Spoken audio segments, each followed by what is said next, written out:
વર્ણિવેશરમણીય દર્શનમ મંદહાસરુચિરાનનાંબુજં પૂજિतं સુરનરોત્તમૈર્મુદા ધર્મનંદનમહં વિચિંતયે असतोमा षट्कमय तमसोमा ज्योतिर्गमय मृत्युर्मा अमृतं गमय ओम शांति शांति शांति।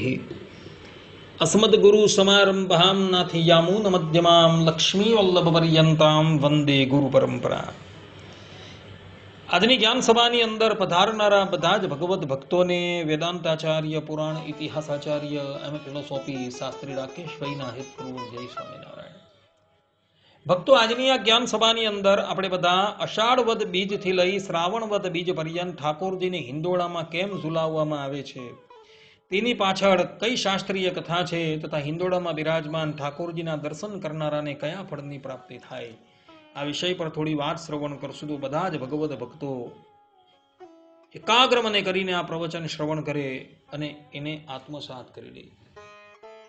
તો ભૂતલ પર વૈષ્ણવોના જે 6 સંપ્રદાય વિરાજમાન છે, જેવા કે રામાનુજ સંપ્રદાય, નિમ્બાર્ક સંપ્રદાય, મધ્વ સંપ્રદાય, રામાનંદી સંપ્રદાય, વલ્લભ સંપ્રદાય અને સ્વામિનારાયણ સંપ્રદાય, આ 6 વૈષ્ણવ સંપ્રદાયમાં અષાઢ વદ બીજથી પ્રારંભ થઈ શ્રાવણ વદ બીજ પર્યંત 1 મહિના સુધી ભગવાનને હિંડોળામાં ઝુલાવવામાં આવે છે અને આ મહોત્સવને ઝુલન યાત્રાના નામથી પણ ઓળખવામાં આવે છે। તો કોઈક વ્યક્તિના મનની અંદર એવી જિજ્ઞાસા થાય કે ભાઈ આ હિંડોળા ઉત્સવ શા માટે મનાવવામાં આવે છે અને એની પછાડી કઈ શાસ્ત્રીય કથા છે તથા હિંડોળામાં બિરાજમાન ઠાકોરજીના દર્શન કરનારાને કયા ફળની પ્રાપ્તિ થાય। આ પ્રમાણે કોઈને જિજ્ઞાસા થાય તો એ સંબંધમાં ગૌડ સંપ્રદાયમાંથી એક ગ્રંથ પ્રકાશિત થયો છે, રાધા ચરિત્ર। એ રાધા ચરિત્રમાં આ હિંડોળા સંબંધી કથાનો ઉલ્લેખ કરતા કહેવાયું છે કે એક સમયે અષાઢ માસની રમણીય સંધ્યાએ ગોપીઓ તથા શ્રી રાધાજીએ કદમની દાળ પર રેશમની દોરીઓ અને પુષ્પોથી સજ્જ હિંડોળો બાંધ્યો અને એ હિંડોળામાં શ્રી કૃષ્ણ અને રાધાજીને બિરાજમાન કરવામાં આવ્યા। સખીઓએ તથા સખાઓએ મધુર મંગળ ગીતો ગાઈને ભગવાન શ્રી કૃષ્ણ તથા રાધાજીને ઝુલાવ્યા। આ દિવ્ય લીલા જોઈને દેવતાઓ પણ આકાશમાંથી પુષ્પવૃષ્ટિ કરવા લાગ્યા અને તે દિવસથી લઈ વૈષ્ણવ સંપ્રદાયમાં અષાઢ વદ બીજથી લઈને શ્રાવણ વદ બીજ પર્યંત હિંડોળાનો ઉત્સવ મનાવવામાં આવે છે। આ પ્રમાણે રાધા ચરિત્રની અંદર એવો ઉલ્લેખ કરવામાં આવેલો છે કે વ્રજમાં બિરાજમાન ભગવાન શ્રી કૃષ્ણને એક દિવસ ગોપીઓએ તથા ગોપોએ કદમની દાળ ઉપર હિંડોળો બાંધી એમાં ઝુલાવેલા હતા અને એને લઈને વૈષ્ણવ આચાર્યોએ આજ નિત્ય લીલાનું સ્મરણ અને સેવા ભાવ પ્રગટ કરવા મંદિરમાં હિંડોળા ઉત્સવની પ્રથા શરૂ કરી છે। ભગવાન સ્વામિનારાયણે પણ સત્સંગી જીવનના 4th પ્રકરણના 61મા અધ્યાયમાં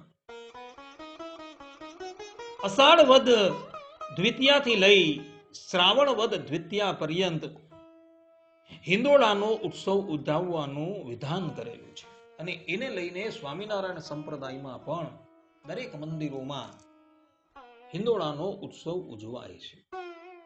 તો આ પ્રમાણેની શાસ્ત્રીય કથા હિંડોળા સંબંધી રાધા ચરિત્રની અંદર જોવા મળે છે। ભવિષ્ય પુરાણમાં હિંડોળામાં બિરાજમાન ઠાકોરજીના દર્શન કરનારાને કયા ફળની પ્રાપ્તિ થાય છે એ વાતનો ઉલ્લેખ કરવામાં આવેલો છે। જેમ કે ભવિષ્ય પુરાણમાં કહેલું છે કે ડોલારુધમ પ્રવશ્યંતી વાસુદેવમ જગદગુરુમ સર્વ પાપ વિનિમુક્તાસ્તે યાન્તિ વિષ્ણુ પરમમ પદમ. અર્થાત કે જે મનુષ્ય હિંદોળા પર વિરાજમાન જગદગુરુ ભગવાન શ્રી વાસુદેવ એટલે કે શ્રી કૃષ્ણના દર્શન કરે છે તે પોતાના સર્વ પાપોથી મુક્ત થઈને વિષ્ણુના પરમ પદને પ્રાપ્ત કરે છે. આ પ્રમાણે જે લોકો હિંદોળામાં વિરાજમાન ઠાકોરજીના દર્શન કરે છે એ બધા જ પાપોથી મુક્ત થઈને દેહાંતે ભગવાનના ધામમાં જાય છે. ધર્મશાસ્ત્રના પ્રમાણભૂત એવા નિર્ણય સિંધુ અને ધર્મ સિંધુમાં પણ અષાઢ માસમાં તથા શ્રાવણ માસમાં કરાતી ઝુલન યાત્રાનો એટલે કે દોલોત્સવનો સ્પષ્ટ રીતે ઉલ્લેખ કરવામાં આવેલો છે. ત્યાં કહેલું છે કે શ્રાવણે માસી કર્તવ્યમ દોલાયામ અનુચિંતનમ રાધા કૃષ્ણસ્ય દેવેશી ભક્તિ મુક્તિ પ્રદાયકમ. અર્થાત કે અષાઢ અને શ્રાવણ માસમાં હિંદોળામાં બિરાજેલા શ્રી રાધા કૃષ્ણનું દર્શન અને ધ્યાન કરવું જોઈએ. હે દેવેશી, આ ઉત્સવ ભક્તોને ભક્તિ અને મુક્તિ બંને પ્રદાન કરનાર છે. આ પ્રમાણે જે લોકો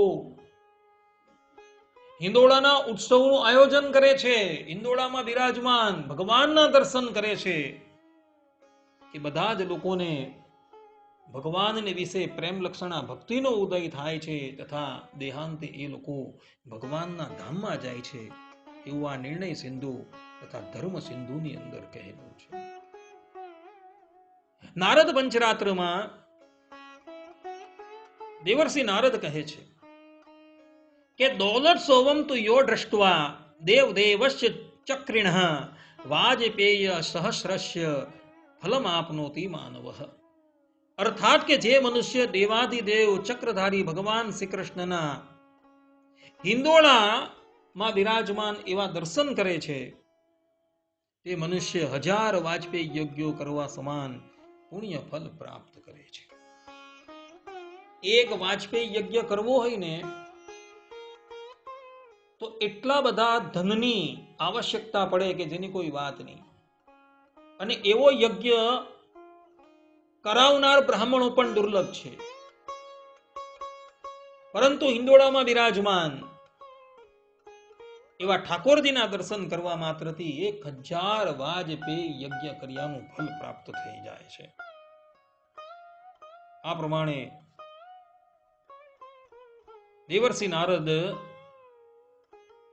નારદ પંચરાત્રની અંદર કહી રહ્યા છે. કહેવાનું તાત્પર્ય એ છે કે અષાઢ વદ બીજથી શ્રાવણ વદ બીજ સુધીનો સમયગાળો પ્રકૃતિ અને પરમાત્માના મિલનનો માધુર્યમય સમય છે. અને એટલે માટે અષાઢ વદ બીજથી લઈને શ્રાવણ વદ બીજ પર્યંત આ હિંદોળાનો ઉત્સવ ઉજવાય છે એવો એક ભાવ વૈષ્ણવ સંપ્રદાયની અંદર બતાવવામાં આવેલો છે. માટે ભક્તો, તમે બધા પણ મંદિરમાં બિરાજમાન અર્થાત કે હિંદોળામાં બિરાજમાન એવા ઠાકોરજીના દર્શન કરવા અવશ્ય જજો. કારણ કે એ હિંદોળામાં બિરાજમાન ઠાકોરજીના દર્શન કરવા માત્રથી જ તમારા બધા જ પાપો સમાપ્ત થઈ જશે અને દેહાંતે તમે પરમાત્માની પ્રાપ્તિ કરી લેશો. માટે ભક્તો, અલ્પ આયાસે જો કલ્યાણ થતું હોય તો એ કલ્યાણ આપણે કરી લેવું. પરંતુ હિંદોળામાં બિરાજમાન ઠાકોરજીના મહિમા સાથે દર્શન કરજો તો જ તમે એના વાસ્તવિક ફળને પ્રાપ્ત કરી શકો. આટલું કહીને હું મારા પ્રવચનને અહીં વિરામ આપું છું. સર્વે સંતુ નિરામયઃ, સર્વે સુખીનો ભવંતુ, સર્વભદ્રાણિ પશ્યન્તુ, મા કશ્ચિદ દુઃખ ભાગ ભવેત. અસ્તુ. જય સ્વામિનારાયણ.